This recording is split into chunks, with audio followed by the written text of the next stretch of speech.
Back, Nathan Lowe, the Indy Dog Whisperer, with me now, along with my Spotopotamus, right. and we're laying down the law about the rules along the fence line. Yes.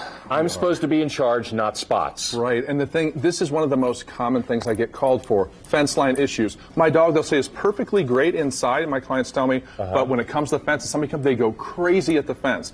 So today we're going to talk about that. We do have a clip. Okay. We can get that to roll, or we can wait on that, depending on what. No, let's go ahead. Let's roll the clip, because I think this illustrates what you're talking about. Sounds great. Let's watch it.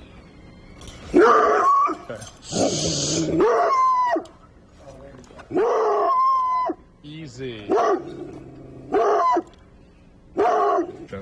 Okay.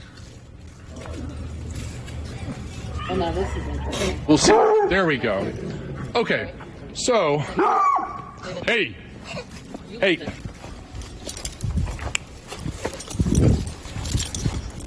So what we got to do is sit.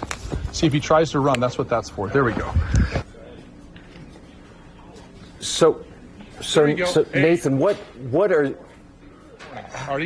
we doing here? How do we improve this? Okay, so what we're doing is this. First of all, did you hear the way that he was barking? Yeah. That is a possessive bark over. See, his family was standing behind me. So he's brr, brr, right? So the first thing I say is you got to identify, is it a machine gun bark or a shotgun bark? So a machine gun bark is telling what's there. You need to beat it because everything here is mine, and I don't want to rival to what's mine. Right. That's a brr, brr, brr, brr, that one, right?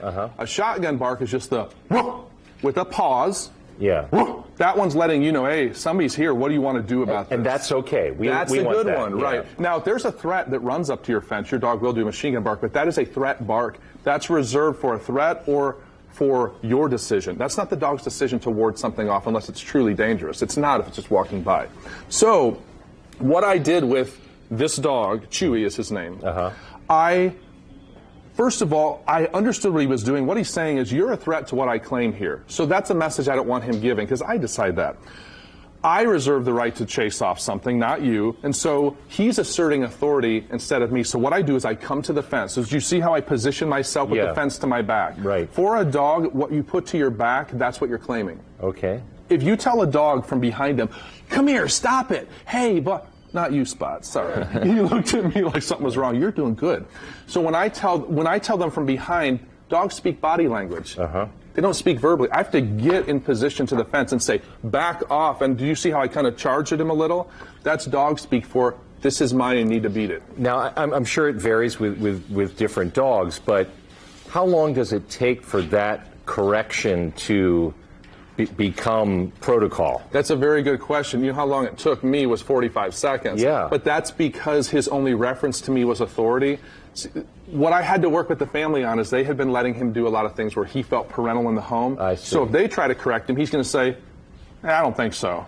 Then they have to amplify correction, amplify their vibe toward him and say, hey, I mean it. Oh, okay. With me, he knew from the time I walked in. You saw that first clip when he goes, charges at me. I actually brought my phone. Well, that was our first interaction, and I confronted him for that right after that, and then he was good. This sounds really familiar, doesn't it, Spots? Spots do this Well, too. it's just that, I think we had a history together as roommates, basically, and now we live in a civilized household. Oh, it wasn't civilized prior. No, it was just the two of us, and so he has had to learn a lot of things. Yes, yes, definitely, and it's important. And I always tell my clients and followers this: you need to be the parent in the relationship. Not a human parent of a canine parent of a canine. That looks very different from how humans parent. Good, very good point. He is Nathan Lowe. He's the Indy Dog Whisperer. Randy? Yeah. That's some news we can use. Yeah, absolutely. Spot, so well behaved. He's so really good. improved. Better than George. Well, we all know that. Yeah, That's standard operating.